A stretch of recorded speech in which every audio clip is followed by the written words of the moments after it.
नमस्कार. सांगली मिरज आणि कुपवाड शहर महानगरपालिकेच्या निवडणुकीचं वातावरण सध्या तापायला सुरुवात झालेली आहे आणि नुकतंच या निवडणुकीच्या पार्श्वभूमीवर जे उमेदवारांचे अर्ज भरण्याचे जो दिवस होता तो झालेला आहे. आज उमेदवारांचे अर्ज मागे घेण्याचा दिवस होता, उद्याही अर्ज मागे घेण्याचा दिवस आहे. परंतु ही जी निवडणूक प्रक्रिया पार पडत आहे यामध्ये आघाड्या असतील किंवा महायुती असेल, महाविकास आघाडी असेल यांच्यामध्ये प्रचंड गोंधळाचं वातावरण गेल्या काही दिवसांमध्ये होतं. उमेदवारी देण्याबाबत अनेक प्रकारचा गोंधळ या महाविकास आघाडी असेल, महायुती असेल यांच्यामध्ये झालेला होता. महाविकास आघाडीमध्ये खूप मोठ्या प्रमाणामध्ये शिवसेना जी उभाटा शिवसेना आहे त्या उभाटा शिवसेनेला म्हणावे अशी उमेदवारी मिळाली नसल्यामुळे या उभाटा शिवसेनेच्या पदाधिकाऱ्यांनी सांगली मिरज कुपवाड शहर महानगरपालिका क्षेत्रामध्ये स्वतःहून स्वबळावर लढण्याचा आणि आघाडीच्या माध्यमातून लढण्याचा निर्णय घेतलेला आहे. आणि या निमित्तानं शिवसेनेचे जिल्हा प्रमुख जे आहेत विशाल सिंग राजपूत यांनी खूप मोठं वक्तव्य काल सोशल मीडियावर केलेलं होतं की जे जिल्ह्याचे जे खासदार आहेत विशाल पाटील आणि राष्ट्रवादीचे जे नेते आहेत राज्याचे जयंत पाटील यांच्या मनमानी कारभारामुळेच आम्हाला उमेदवारी मिळाली नसल्याचा एक आरोप त्यांनी केलेला होता. आणि महाविकास आघाडी ही घरातील शत्रू आहे. भाजपा जरी समोरचा शत्रू असला तरी महाविकास आघाडी ही घरची शत्रू आहे आणि त्यामुळे आम्ही हा वेगळा निर्णय घेतल्याचं त्यांनी म्हटलेलं होतं. या संदर्भात आता आपण बघू शकताय मिरजमध्ये सध्या आपण आहोत आणि या मिरजमध्ये हे संबंध जे शिवसेना असेल, मनसे असतील आणि इतर ज्या त्यांचे घटक पक्ष आहेत त्यांचे पदाधिकारी या ठिकाणी आहेत. आपण त्यांच्याशी बोलणार आहोत. नक्की त्यांच्या या निवडणुकीला घेऊन नक्की प्रतिक्रिया काय आहेत या संदर्भात आपल्याशी अनेक पदाधिकारी बोलणार आहेत. नमस्कार. काय सांगाल, कारण महाविकास आघाडीनं उभाटा शिवसेनेला उमेदवारीबाबत डावलल्याचं बोललं जात आहे.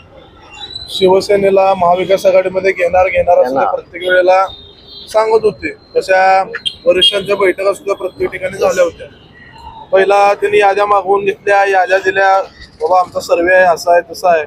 त्यामध्ये सुद्धा यादीमध्ये नाव देत असताना आम्हाला माहित होतं की पुढे काहीतरी दगाफटका होऊ शकतोय म्हणून आम्ही देताना 20-30 उमेदवारांची यादी दिली होती. त्यामध्ये 6 मनसेचे, 6 राष्ट्र विकास सेनेचे आणि राहिलेले जे काय ते शिवसेनेचे असे बरोबर आम्ही 30 लोकांची यादी दिली. त्याने म्हणजे एवढं काही जागा आम्ही देऊ शकत नाही.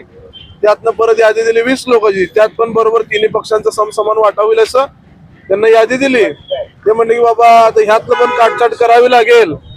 काटछाट करावी लागेल म्हणल्यानंतर तिथनं पुढे बघितलं तर हा उमेदवार चालणार नाही बाबा, तिथं विठ्ठल शिंगाडे चालणार नाही, तिथं मयूर घोडके चालणार नाही असं म्हणून आम्हाला सांगितले. पण त्याच्याच दुसऱ्या दिवशी राष्ट्रवादी असेल किंवा काँग्रेसचे पदाधिकारी ते त्या उमेदवारांपाशी गेले. अरे तू कशाला त्यांच्या नादाला लागलाय, तू आमच्यातनं लढ, हात घे, तू घड्याळ घे, तू तुतारी घे असं करून माणसं फोडण्याचा सुद्धा प्रयत्न त्या लोकांकडून झाला होता. पण एक सुद्धा माणूस आमच्यातला फुटलेला नाही. कारण महाराष्ट्राची जनता ज्याप्रमाणे उद्धव बाळासाहेब ठाकरे व राजसाहेब ठाकरे यांच्या पाठीशी ठामपणे उभे आहे तसेच सर्व उमेदवार इथल्या आमचे जिल्हाध्यक्ष तानाजी सावंत असतील, मनसे जिल्हाध्यक्ष, शिवसेनेचे जिल्हा प्रमुख विशाल सिंग राजपूत असतील व राष्ट्र विकास सेनेचे सुधाकरजी गायकवाड यांच्या पाठीशी ठामपणे सर्व उमेदवार राहिलेले आहेत. कारण ज्या ज्या उमेदवारांना जे राष्ट्रवादीशी एकनिष्ठ होते, मग गॅब्रिएल तिवडे असतील किंवा उमर गौंडे असतील, यांनी राष्ट्रवादीची एकनिष्ठ कार्यकर्ते असून सुद्धा त्यांना राष्ट्रवादी किंवा काँग्रेस असेल यांनी उमेदवारी दिली नाही. पण अशा निष्ठावंत कार्यकर्त्यांची फरफट होत असताना शिवसेना उद्धव बाळासाहेब ठाकरे हा एकमेव पक्ष आहे की त्या लोकांना सुद्धा न्याय देण्याचं काम हे शिवसेनेने केलेलं आहे. कारण जोपर्यंत कार्यकर्ता मोठा होत नाही तोपर्यंत पक्ष मोठा होत नाही आणि कार्यकर्त्याला मोठा करणारा पक्ष म्हणजे शिवसेना शिवसेना आणि शिवसेनाच आहे. त्यामुळे जनता देखील आता अशा भूलथापा मारणाऱ्या लोकांच्या पाठीमागे राहणार नाही.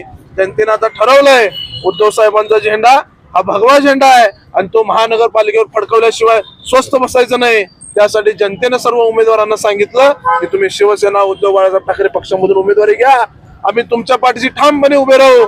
आणि ह्या सर्व गोष्टींमुळे उमेदवारांची संख्या आमच्याकडे पण भरपूर वाढली.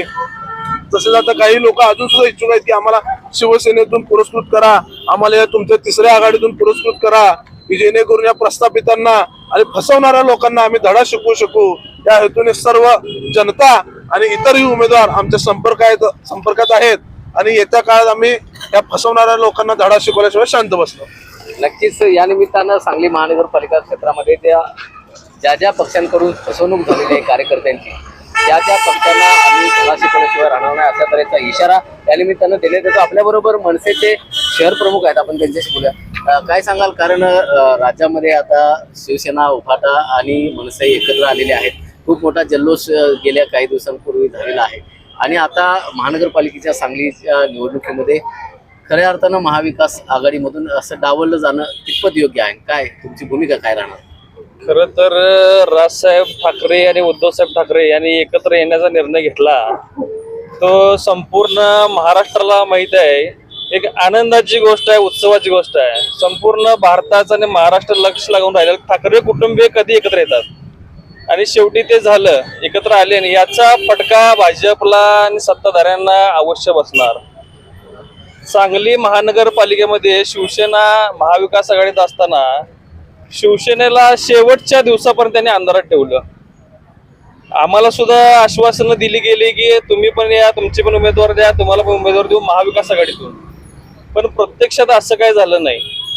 शेवटी त्यांनी जो केलेला प्लॅन महाविकास आघाडीतून शिवसेनेला बाहेर काढायचं त्यांनी सक्सेस करून दाखवला आणि मनसेला पण एकही जागा दिली नाही, शिवसेनेला एकही जागा दिली नाही. म्हणून आमचे जिल्हाध्यक्ष सन्माननीय तानीदादा सावंत, शिवसेनेचे जिल्हाध्यक्ष सन्माननीय विशालदादा राजपूत आणि राष्ट्र विकास सेनेचे गायकवाडजी असतील, त्यांनी सर्वांनी मिळून तिसरी आघाडी स्थापन केली आणि आज ही तिसरी आघाडी प्रत्यक्षात आपल्या समोर दिसते.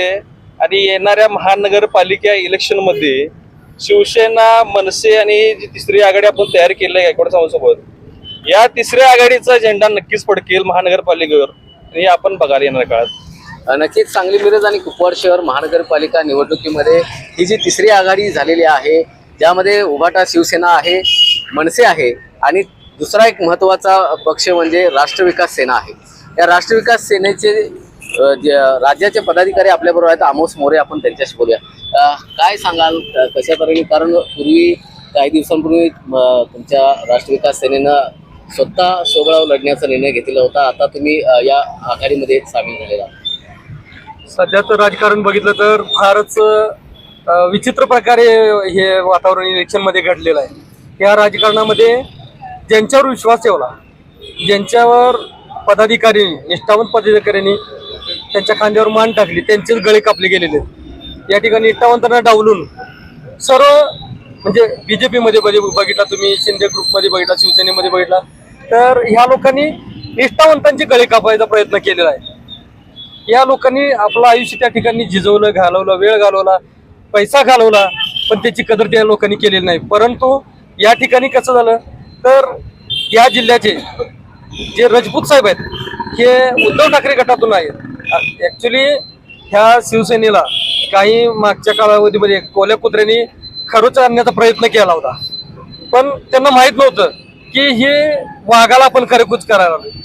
पण सांगलीतला जो वाघ आहे, जे राजपूत साहेब आहेत, यांनी हे सगळं बघितलं आणि यातून आमच्या राष्ट्र विकास सेनेला, मनसेला हे आमच्या सर्वांची मतं एक केली, मनं एक केली आणि आपलं एक अशी ताकद निर्माण या ठिकाणी आता केलेली आहे की त्यांनी आपल्या तर लोकांना न्याय मिळवून दिलेलंच आहे.